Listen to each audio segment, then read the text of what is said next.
विधवा बहू का फैसला। महक की शादी रोहन से होती है। रोहन माँ बाप का इकलौता बेटा होता है, लेकिन फिर किसी कारण से रोहन की मौत हो जाती है। बेटा महक, तेरे आगे इतनी बड़ी जिंदगी है, फिर बच्चों की भी जिम्मेदारी। तू कोई काम कर ले। मैं तो कहती हूँ रोहन के ऑफिस में ही बात कर ले, शायद तेरे लिए कोई काम निकल आए। हाँ माँ जी, मैं भी यही सोच रही थी, लेकिन कैसे बात करूँ, किससे बात करूँ, कुछ समझ में नहीं आ रहा।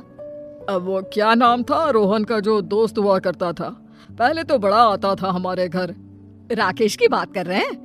पर वो तो रोहन के बाद से कभी आया ही नहीं, पता नहीं कहाँ है वो। आया था, एक नहीं कई बार आया था, लेकिन मैंने बाहर से ही भेज दिया। घर के अंदर झांकता रहता था, मुझे ठीक नहीं लगा। अरे आपको तो पता नहीं क्या ठीक लगता है और क्या नहीं। उसका नंबर है मेरे पास, मैं आज ही फोन करती हूँ। सास राकेश को फोन लगाती है और शाम को घर आने का न्योता दे देती है। अरे आंटी, ओहो भाग्य हमारे कि आपने घर बुलाया। मैं तो कई बार आया, लास्ट टाइम तो अंकल से मुलाकात भी हो गई थी। हाँ, वो हम लोगों को निकलना था ना कहीं उस वक्त। अरे छोड़ो ना बेटा, बोलो क्या लोगे? आपकी बहू। क्या बकवास कर रहे हो राकेश?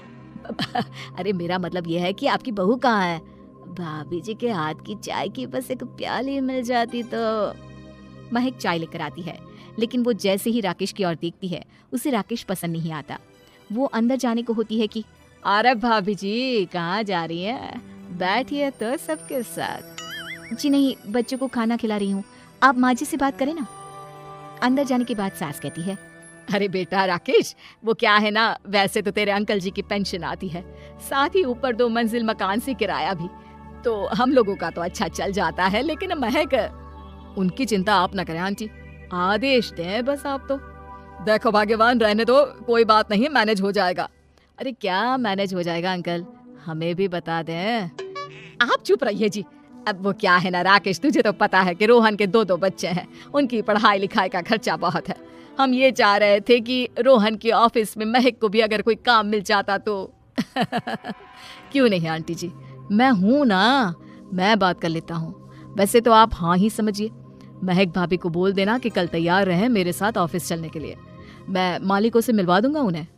महक अंदर से सब सुन रही थी। अच्छा आंटी जी, तो चलता हूँ, कल आ जाऊंगा। अच्छा भाभी जी, तैयार रहिएगा कल। राकेश तो चला जाता है, लेकिन ससुर सास पर बरस पड़ते हैं। मुझे ये आदमी एक पैसे का पसंद नहीं है। तुम इससे बोल दो कि हमें कहीं नहीं करवानी बहू से कोई नौकरी। अरे क्यों नहीं करवानी, सारा पैसा मैं इसके बच्चे और इसी पर उड़ा दूंगी, तो मेरी बेटी को क्या दूंगी? जरूरत क्या है तुम्हारी बेटी को तुम्हारे पैसे की? अरे वो तो पहले ही बड़े पैसे वाले घर की बहू है। अपनी बहू की सोचो जो अब तुम्हारी बेटी जैसी है। बच्चे रोहन की आखिरी निशानी है। अरे अपना भाषण अपने पास रखो, सारा दिन घर पर बैठी रोटियां तोड़ेगी तो काम करे ना, कुछ बाहर जाकर। बहू सब सुन रही होती है। वो अगली सुबह बिना मन के तैयार तो हो जाती है, लेकिन जैसे ही राकेश आता है, क्या बात है भाभी जी, रेडी हैं? तो फिर चले डेट पर, मतलब इंटरव्यू पर। महक सामने आती है कि सामने ससुर जी खड़े होते हैं। हाँ महक बेटा, आओ चलते हैं, मैं भी चल रहा हूँ। ससुर को तैयार देखकर राकेश का चेहरा बन जाता है। अंकल जी आप परेशान हो जाएंगे। अरे रहने दीजिए ना, धूप भी बहुत है। वैसे भी स्कूटर में तो 2 लोग ही बैठ सकते हैं ना। तो तुम चलो, मैं बहू के साथ अपनी कार से आ जाता हूँ। महक ससुर जी को देखकर खुश हो जाती है, उसे शांति हो जाती है।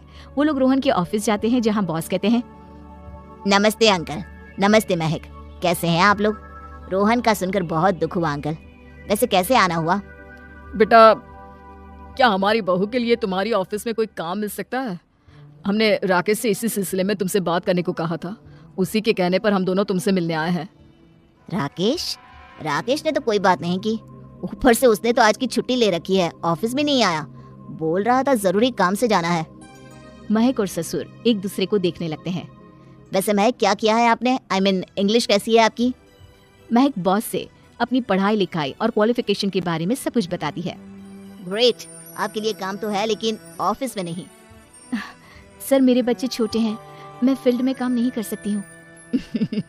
मतलब वो काम घर से करना है, घर से रहकर बच्चे भी देखें और घर भी देखें, लेकिन हाँ काम जरूर से करें।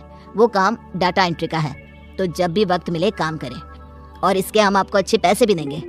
महक बॉस की बात सुनकर खुश हो जाती है, उन्हें थैंक्स बोलकर घर आ जाती है। किसके साथ भेज रही थी तुम महक को? अरे वो कमीना, उसने तो ऑफिस से छुट्टी ले रखी थी, बात भी नहीं की थी उसने बॉस से बहू के काम के लिए। वो तो अच्छा हुआ कि मैं साथ में चला गया। हाँ हाँ ठीक है, नौकरी मिल गई ना, इतना ही काफी है। समय बीतता है और एक दिन फिर दरवाजे पर दस्तक होती है। घर पर कोई नहीं था। महक दरवाजा खोलती है, देखती है तो सामने है राकेश। नमस्ते भाभी जी। नमस्ते, घर पर कोई नहीं है, आप कल आइएगा। अरे अरे अरे, कैसी बात कर रही हैं भाभी जी, हम तो आपकी मदद के लिए आए हैं। वो क्या है ना, अंकल जी का फोन आया था कि आपको किसी मदद की जरूरत है। महक को आश्चर्य होता है कि उसके ससुर ने राकेश को फोन क्यों किया। वो ससुर जी को फोन करती है लेकिन फोन नहीं लगता। नहीं, हम लोगों को किसी भी चीज की जरूरत नहीं है, आप जा सकते हैं। अच्छा, एक कप चाय तो पिला दीजिए। महक चाय लेकर आती है। चाय पीने के बाद, रोहन मेरा बहुत अच्छा दोस्त था। उसने मुझसे कहा था कि वो रहे ना रहे, उसके घर वालों का, खास करके आपका ख्याल मुझे ही रखना है। तो मैं कल फिर आऊंगा भाभी जी। नहीं, माता पिताजी है नहीं, वो 4-5 दिन बाद आएंगे। आप उन लोगों के आने के बाद ही आइएगा। मुझे ये सब ठीक नहीं लगता। अरे छोड़िए ना भाभी जी, लोगों का तो काम है कहना।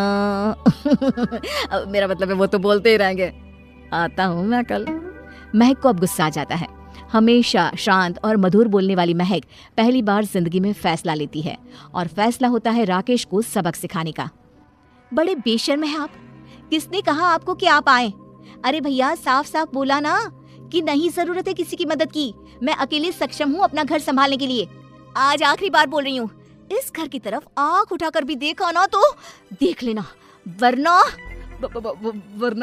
वरना पुलिस के हवाले कर दूंगी। निकलो यहाँ से या धक्के मार कर निकालूं। पुलिस का नाम सुनते ही राकेश वहाँ से 9-2-11 हो जाता है और महक को अपने फैसले पर गर्व होता है।